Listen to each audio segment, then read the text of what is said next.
Hello, welcome to Anu's lifestyle. ఈరోజు చూడండి మల్లెపూలు ఎలా గుత్తులు గుత్తులుగా పూస్తున్నాయో చూడండి. అసలు చూడండి మల్లెపూలు సూపర్ భలే ఉన్నాయి, గుత్తులు గుత్తులుగా ఉన్నాయండి. ఇక్కడ చూడండి,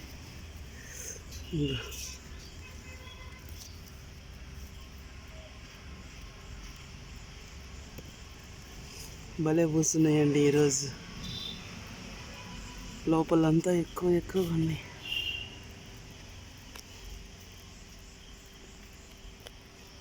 చూడండి, ఈ గుత్తి అయితే ఎంత పెద్దదో.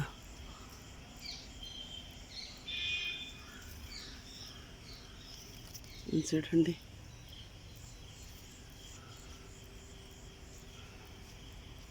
చిన్ని రోజా పూలాగా ఉంటాయి. నచ్చితే లైక్ చేయండి, షేర్ చేయండి, సబ్స్క్రైబ్ చేసుకోండి. ఓకే, బాయ్ అండి. భలే ఉన్నాయండి మల్లెపూలు.